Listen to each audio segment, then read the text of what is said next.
March 18th. March 18th, 26? Yesterday, December 7th, 1941, a date which will live in infamy. The United States of America was suddenly and deliberately attacked by naval and air forces of the Empire of Japan. I was outside with my buddies, and someone come up the sidewalk and all excited and said that they just heard on the radio that the Pearl Harbor had been bombed, and went home right on the spot to check on it. So later on, when they started doing a lot of more heavy drafting, and we started losing students out of the school that either joined the Navy or the Army or Marines, you know, your friends and acquaintances in school, then you really started paying attention, you know. Family concerned that someday you're going to get a letter in the mail and says, "Greetings"? Oh yeah, my mother was very concerned. Well, my father was too, I guess, but they just accepted that it was going to be that way, all right? Like you had a duty to perform or something. After I got out of high school, I worked locally for a while, actually to try and accumulate a few dollars so that when I went into the service I wouldn't go in, you know, penniless, have a few bucks. And so I worked at a couple places. I worked for a surveyor. Mm-hmm. And then I finally, when I got totally out of high school, I went to Marlin Rockwell and got a job down there. I worked here for some months until I was drafted. Actually, I went in the Army. When you were in the Army, they selected whether you was going to go here or there. And you remember at that time, the Air Forces were just a division of the Army. One friend from Jamestown, he went with me in the Army Air Forces. And we went to Texas for basic training.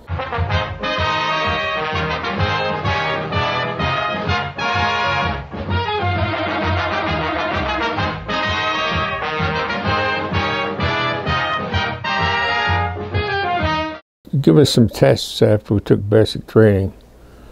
And I was assigned to a radio electronics school. And where was that? Truax Field in Madison, Wisconsin. We had a general electronics course, and then we had specialized courses afterwards in certain types of equipment. My specialty was a radio compass. Radio compass? It was used on aircraft. Well, a radio compass was a very important instrument in aircraft at that stage of the game. The radar wasn't available then, or it was in its infancy. A receiving instrument that had a movable antenna in it, and it would rotate the antenna to pick up a low frequency station or something like a broadcast station, and on the pilot's cockpit instrument, the radio compass would show a dial and show which way the plane was going in relation to the station. And if you kept it on 0, the plane would be heading directly for the station. When it went over the station, the arrow would reverse and point to the 180 degrees the other way. So you know you'd pass the station. So it was, radio compass was a little fussy, so it had to be kept dry, and the antenna sat outside the plane in a little streamlined blister on the top. In fact, I got a picture of myself on top of the plane when I was servicing one. We took some more tests, and I served as a electronics instructor at the school for on a particular transmitter that they had. I can remember the serial number of the transmitter. It was an ANERT 13, okay, right, which is used in Army bombers and aircraft. It was built by the Collins Radio Company. Ah. And it was a very new transmitter. This is the Collins ART-13. It's a World War II aircraft transmitter.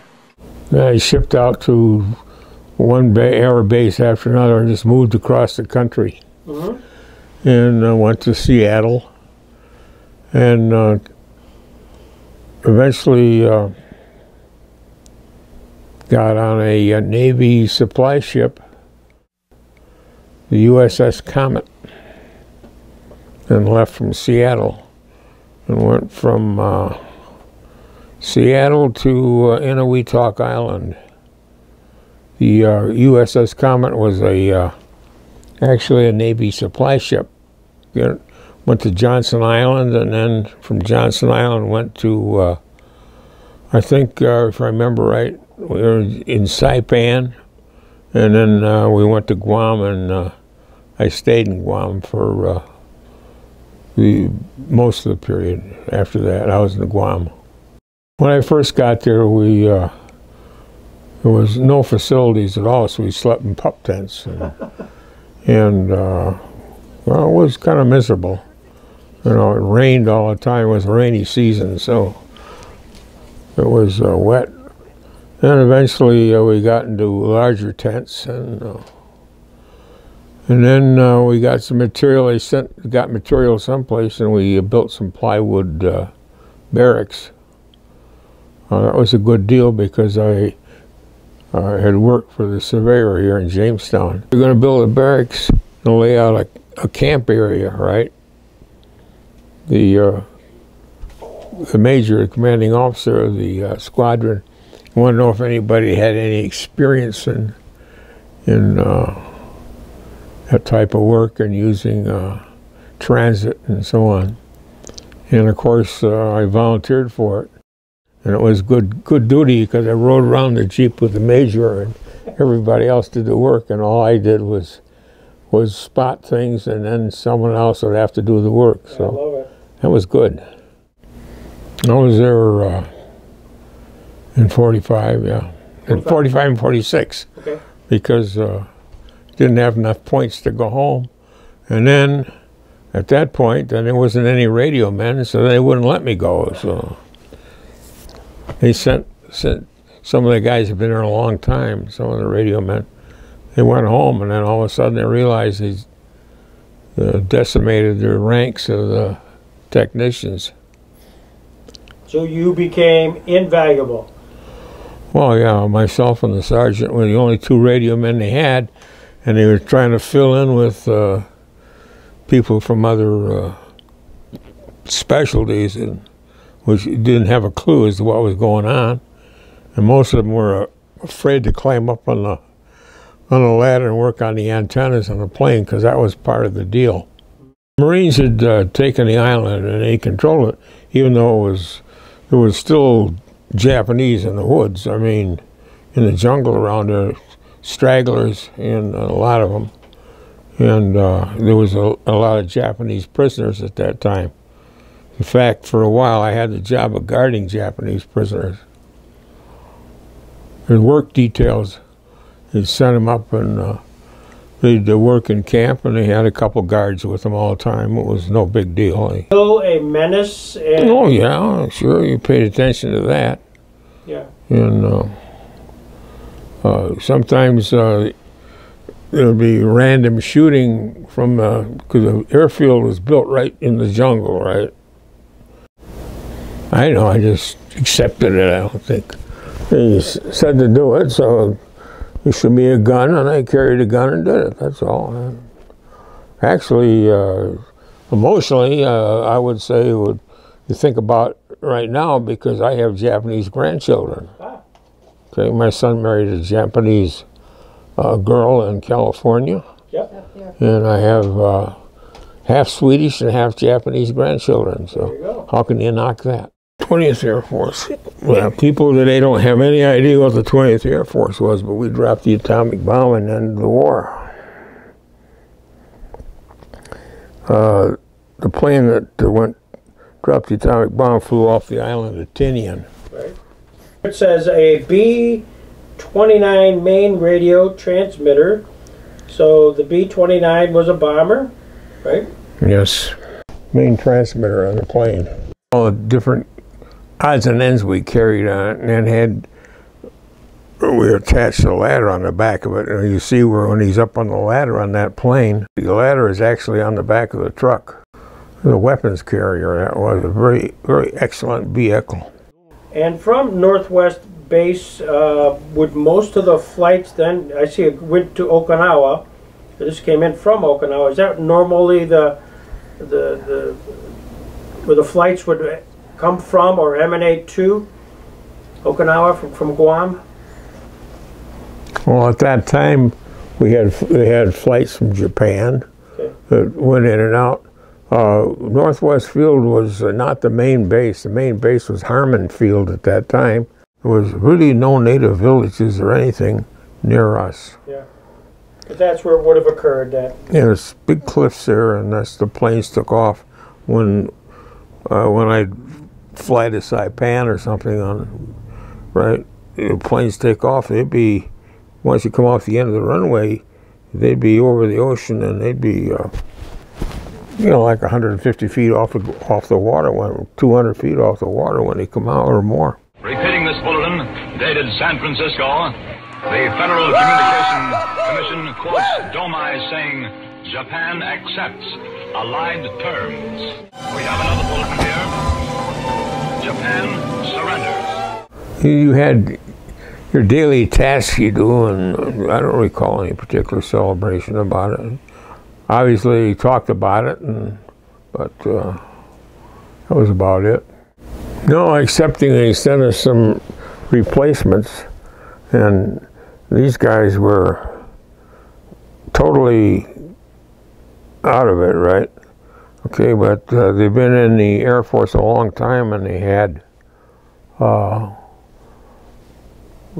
of stripes from Master Sergeant on down, right? And they were supposed to work as our assistants. And at that time, this is a sergeant, my friend was a buck sergeant, and I was a corporal, right? And Master Sergeants don't like to be ordered around by a corporal, right? So we had constant problems, which finally come to the attention of the captain. His name was Captain Walton. And the captain, he called everybody in, and he discussed it with. He says, "I understand that your feelings about being, ordered around by people that are not your rank." He says, "I understand that." He says, "And I sympathize with you." And I said, "I think I can do something about that."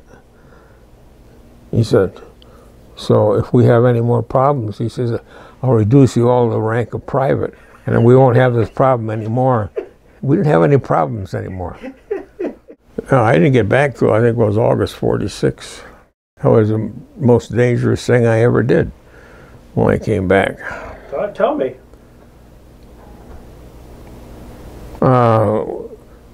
We got on eventually we got on it was a civilian merchant ship, an old one, an old coal burner. So it must have been almost World War I vintage.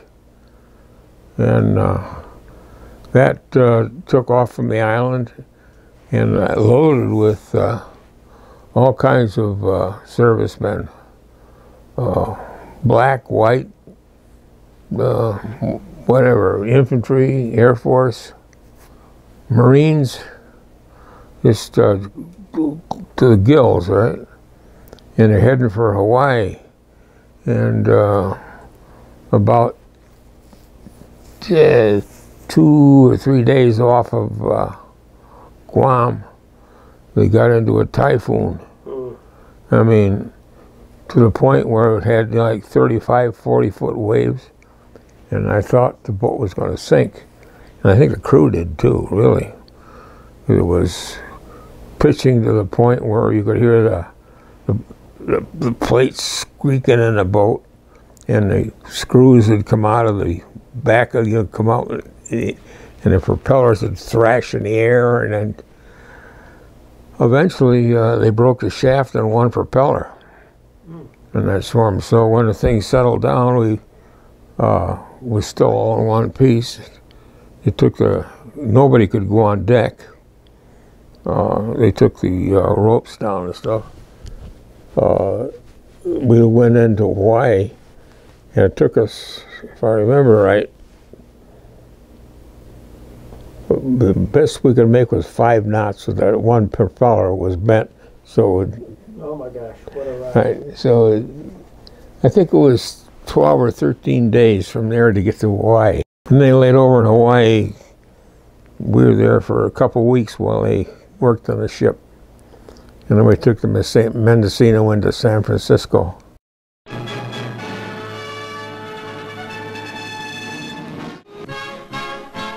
off California, it's really welcome home.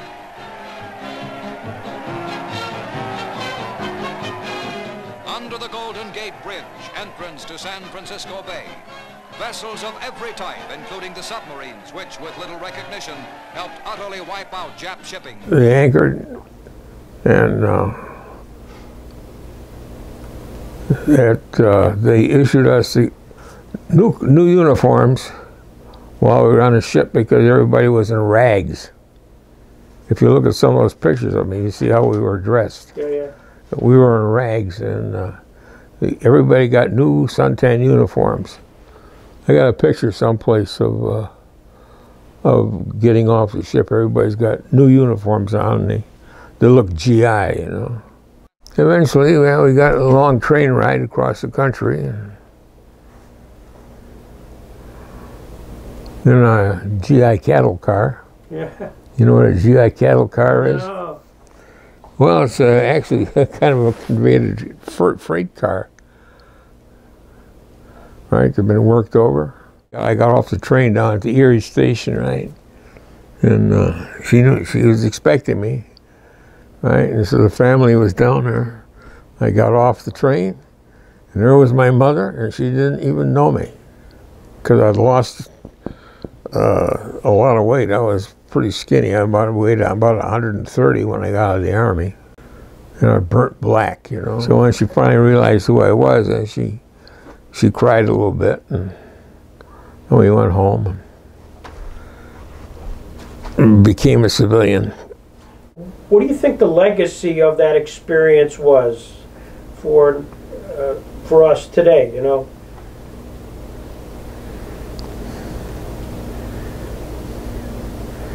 Well, if it hadn't been completed successfully, things would have been a lot different today than they are now, right? Well, when you're young like that, the experience is so totally different from civilian life. Basic training, where you take young men out of high school and different localities.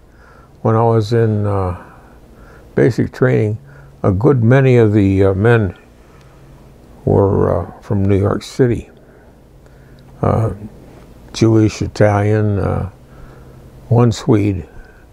His name was Lindgren. He said he was the only Swede in Brooklyn, but that's not true. You're not used to the restraints, right? Some guys know enough to keep their head down, right, and keep their mouth shut, and other ones don't. And it's interesting to watch what goes on, the interaction between, say, the drill sergeant and some wise guy from Brooklyn, right? And how fast he can shut him down. I mean, I recall these things very well. I mean, basic training. I just kept my mouth shut, right? And wisely. Yeah. Wisely. Exactly. But we had excellent drill instructor and a great guy. He did his job fine, and he was made out of iron. Right? Right? We'd go on, go marching, and we'd go on, you know, like 8 or 10 miles around the airfield and back. He'd walk backwards the whole ways. Right? Calling cadence. A tough bird. He said the first day he seen, he says, I'll whip any man here. He says, if you don't think so, I'll take you back to the barracks and try it. But he says, except you. And he pointed to this one guy. Well, I found out later that this guy he pointed to, apparently he'd gone through the records. This guy was a professional boxer. That's right. He says, except you. You know, we had beer, which we would get periodically. When it came in, we would get it, right? When it was gone, right? And maybe when the next ship came in, it was in GI cans. It was olive drab cans. Oh. I remember that. Really? Just a can, right? And you open it with a church key, and yeah. Did it have a brand on it? Was it Budweiser? Was it? No, there was no brand. There was nothing on it. It was just an olive drab beer can, right? Painted. Yeah. That's pretty fascinating.